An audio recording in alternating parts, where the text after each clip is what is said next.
Welcome to Picks with the Professor, the podcast where a real statistics professor And Jake. gives you sports betting tips. I'm Professor Sides. You can follow me and find all my picks on Twitter at Professor Sides. Today is Wednesday, January 19th, 2022, and this episode covers today's best college basketball bets. In case you're new here, I built a mathematical model that predicts what the spread and total should be for every Division I college basketball game. That information, along with a graded A, B, or C against the spread pick for each of today's games, is available in the Google Sheet that is linked in the show's description. Picks that get an A are the ones I love, picks that get a B are the ones I like, and picks that get a C are the leans. However, please remember that good and bad variance will occur. So as much as I'd like to say the model will be profitable each and every day, that is an impossible reality for any gambler. Jake, yesterday was one of those days where the model was not profitable. I feel like we've been recording here now 2.5 weeks. I feel like yesterday was our first truly bad podcast day for the model, where it just did not shine. Yeah, it's just had a tough time. There were some tough breaks in there, like the Duke game was weird.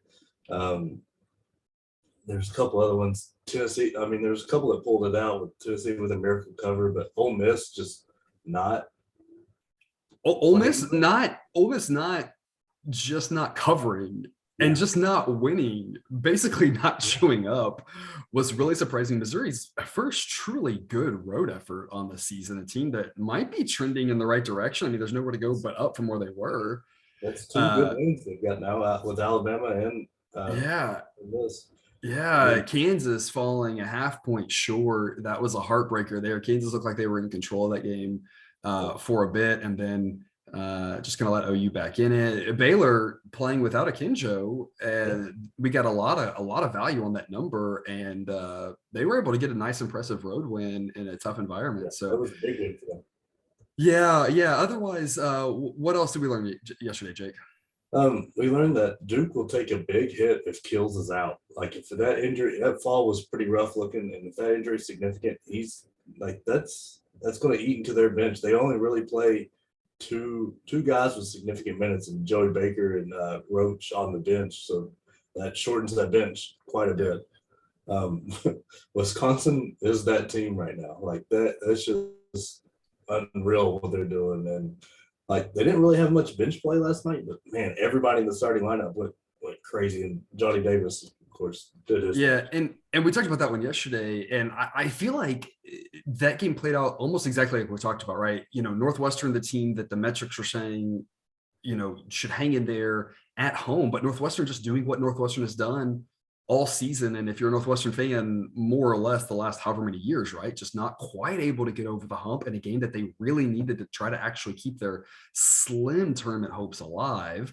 And, Wisconsin doing what they've been doing lately, which we talked about. I said I was very nervous that the numbers of the nervous in Northwestern, because Wisconsin's a team that has just been on fire lately. I feel like that played out kind of just like we thought. And we said Wisconsin's a team that it's really hard to fade right now. Yeah, especially when they're getting short numbers too, which is kind of wild. Then Davidson is a very interesting team coming up. They are very, very good offensively. I mean, I think it was under 3 minutes or two, maybe even under 2, and they were down 8 or so. And just kind of like I said, they had a couple threes, got a foul or two, and got right back in it, and then ended up winning the game. And they've got a decent schedule for us to kind of keep an eye on here coming up. They go to Fordham, who's without their best players, still trying to figure that out. Then they get VCU again at home, and then LaSalle at home. So it could be a fun one to watch out and make sure, see if that number's figuring them out. If not, keep riding them. Yeah, they've also been a team that's been good to back.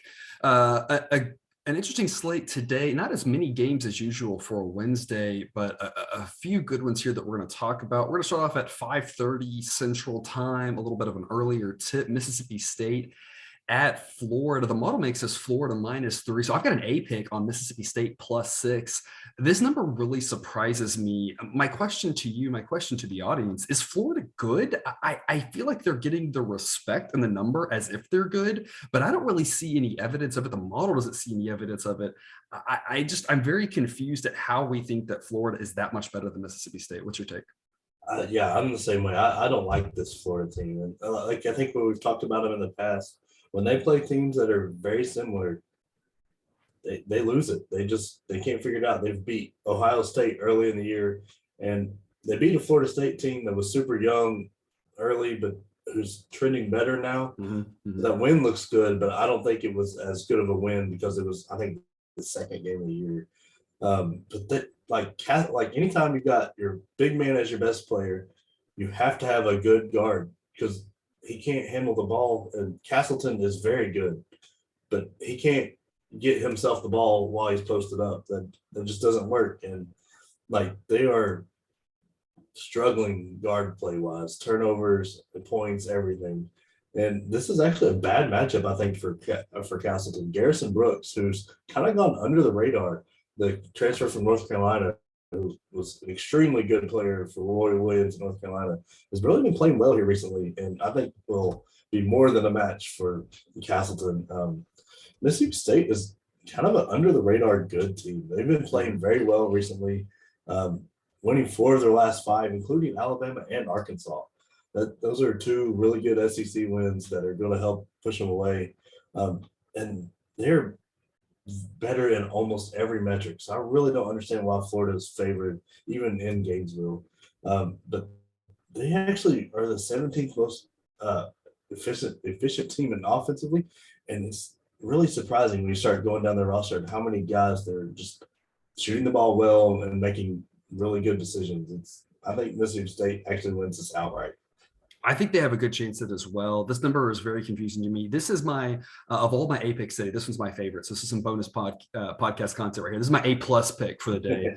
I think like you talked about, the matchup is bad for Florida. I think on top of that, the fact that their guard play is a little bit weaker, that's the type of thing that allows this game to get close. It's the good guard play that allows the team to hold on late and win by 8, 9, something like that, hit those free throws, not turn the ball over, those sort of things like that. This is a game that Mississippi State, I think, has a great chance to win outright. And if nothing else, they should be able to keep it close and inside this number. I see Florida having a hard time really putting them away. Just a horrible matchup for them. So that's my A+ pick for the day right there, Mississippi State a +6. And another SEC game that should also be a fun one, LSU at Alabama. Alabama is a 4-point favorite. It's an A pick for me on LSU +4. I have this at just over a pick 'em for leaning Bama's way, but 4 points is entirely way too many here. Jake, my question to you, what happened to Bama? I feel like early on in the season, they were trending towards a number 1 seed, and they've really struggled here these last few weeks. Was the beginning part a mirage? Are they just really inconsistent? I feel like LSU's the real deal, and I feel like LSU's got a great chance to go on the road and get a win here. What's going on with this Bama team? The old adage, you live and die by the 3. So they have not been shooting well. I mean, Missouri, they shot the ball fairly well and still ended up losing because they turn the ball over and they run at that ridiculous pace. But in their other losses, they're shooting like low 20s, maybe mid 20s from 3. And then they're also putting up 30, 25, 33. So that's just, and at the rate they go, and if you turn the ball over a lot and their defense isn't as good as it was last year, it allows teams to be back in it. Because you saw as good as they can be, beating Gonzaga and Houston back to back. I mean, that's incredible. But since then, they've really not done anything. I mean, they beat a Tennessee team that was down their 2 best players. They barely beat that Tennessee team that was playing their B squad, it seemed like. Yeah. And then I think, can't remember, but I think they lost to LSU already once at LSU. I could be wrong on that. And then I get them all crisscrossed at this point of the season. Yeah, but I mean, this game should be a track meet. Both teams don't care for the ball; they like to give it to the other team, and so it should just be a lot of bad offense running into like an extremely fast pace.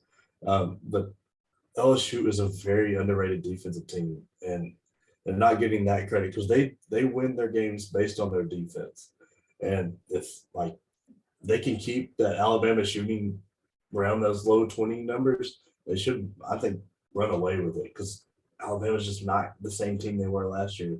That they lost a couple, like a freshman that was really good, that I'm blanking on his name, and a big guy that helped them out quite a bit defensively, and they just can't figure it out. And I think with LSU forcing around 19 turnovers a game,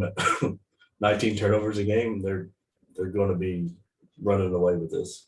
Yep, that makes sense. So that's 2A picks for me. We both agree on Mississippi State and LSU getting a combined 10 points there between the two of them. 7 p.m. Marquette at Villanova. The model makes this Villanova minus 15, so it's a B pick for me on Villanova minus 12. I don't love laying this many points in a conference game, and I like this Marquette team. I think we both do. We've kind of been on them lately. I just don't think Marquette's in the same class as Villanova here. What's your take? No, they're not talent wise, but this is one of those Marquette teams, and Villanova is an incredible team. At least their starting five are. Just after that, they don't have anything. So that's going to be the key to this game. Does Marquette run out at such a pace and maybe draw some fouls or something that gets into that Villanova bench? Then they cover. If not, they just don't have enough talent. And the way Villanova shoots it, especially at home, like for the free throw line, I think they shoot 46% from three at home. It is going to be a tough run for Marquette if they can't get into that bench somehow. Mm-hmm. They turn the ball over a little too much, which increases that pace like that they have to play at, because anytime you're giving open layups, it speeds things up. But so if they can take care of the ball somehow, there's a lot of ifs here from Marquette, right? Like they got to take care of the ball, they got to play their normal game, and they got to get into Villanova's bench. But I think Villanova gets it, but this Marquette team is something to watch out for. They are. I think I saw a stat. Villanova's average home win this season so far has been about by 30 points. I don't think they win by 30 tonight, but I do think they win by enough to cover here. Just like you said, they're a really tough team to play there at home. And then another Big East game at 8 p.m. Xavier at DePaul. The model makes this Xavier by 7.5, so it's a B pick for me on Xavier minus 6. I think this is kind of the light version of the previous game we just talked about. I've liked this DePaul team. They've been, mostly good to us this season, but I just think Xavier is a better team in a different class. I think they should be able to go on the road and get a nice, easy victory. Jake, what's your take? I'm with you on Xavier. Like, the key to them is getting Nunji and Fremantle going. If they get going, there's not much DePaul's going to be able to do. And watching that DePaul Seton Hall game, Javon Freeman Liberty, he took an injury there at the end. He tried to come back and couldn't make it going anymore. Like, he tried and then it just wasn't working, so he went back to the bench. So if he's not at 100%, I'm not sure where DePaul gets their offense. Because Xavier is a very good defensive team. They've got a really good guard in Nate Johnson, and they shoot the ball very well. They shoot 45 from the floor, 34 from three, 72 from the free throw line. It's going to be really tough for this DePaul team with Javon going. If he's not going or not at 100%, it's going to be a really tall task. Yep. And we've got one last game here, 7:30 p.m. Central, Kentucky at Texas A&M. We haven't talked about Texas A&M this season, but these two teams have a combined 29 wins already. So kind of a marquee game here. The model makes this only Kentucky minus 6, so it's a B pick for me on the Aggies plus 7.5. My thought on this is it's an overreaction to Saturday. A&M did not look very good. Kentucky was just unstoppable Saturday. So I think this number is an overreaction to that, and I think it's too many points. I think A&M sneaks in with the cover, but Kentucky definitely the better team and should be able to get a road win. I just don't like the 7.5. Jake, you're on Kentucky, so I'm curious to hear your take on this one. I really love these transfers that Cal brought in with Xavier Wheeler from Georgia and Oscar Shigwe, however you say his name. They are leading the team in every stat. Not any of the freshmen that he brought in that are superstar talented. Those two guys, they are an incredible force when they get going, especially with Wheeler running the point, allowing Ty Washington to play off the ball. Like, they're very, very good offensively. They're underrated defensively. They are a good defensive team that doesn't force a lot of turnovers. It's kind of like, not that they play anywhere near the same pace, but kind of like Virginia with those really good teams they had, where it was a good defense, hard to score against. They just weren't turning you over all the time. So they're very, very good. They actually rank 16th in true shooting percentage, which is a fun stat to look at, and fourth in offensive efficiency. But the Texas A&M team is not to be like wrote off. They force almost 19 turnovers a game at home, and that's a lot. And have been playing a lot better recently with their defense. I don't think they've got enough offense to keep it under 10. Yeah. I think that should be a good atmosphere tonight in College Station. So that's just definitely a game that you're going to want to keep an eye on. And something to learn about both teams here is Kentucky's play from this last weekend. Is that for real? Can they keep that rolling? And Texas A&M, one of their first true tests of the season here. How do they do against a superior team there tonight at home? I've got some buzzer beaters for you. I've got 4 more A picks at 5:30 p.m. Central. UNC Asheville -4 against North Carolina A&T. I make that number 9, so I've got quite a difference between there. I really like UNC Asheville to cover a short number. At 6 p.m., I've got a big underdog, New Jersey Tech NJIT +13. Vermont has been a fantastic team, but 13 just seems like too many points.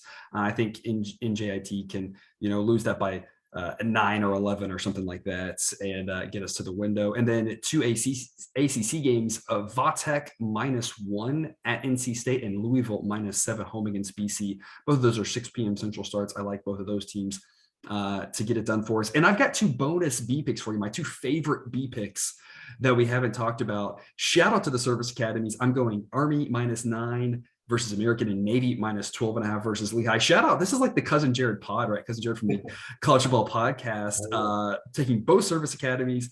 I'm taking A&M. I don't know if he's going to love or hate this podcast. We'll find out. Jake, what are your buzzer beaters? Yeah, I really like those bonus ones and the UNC Asheville. Those are really good picks. They should come through very well. But I really like this Wyoming team, even though it's a big number. San Jose is bad, and Wyoming is very underrated. They're the top 50, both offensively and defensively. They've got 2 really good players in Graham Ike and Hunter Maldonado. So they're a team to kind of watch out for. And I really like this Colorado State team with another big number, but I like them to cover it against this New Mexico team because they're very good offensively, and New Mexico is allergic to defense. And I also really like the over at 153.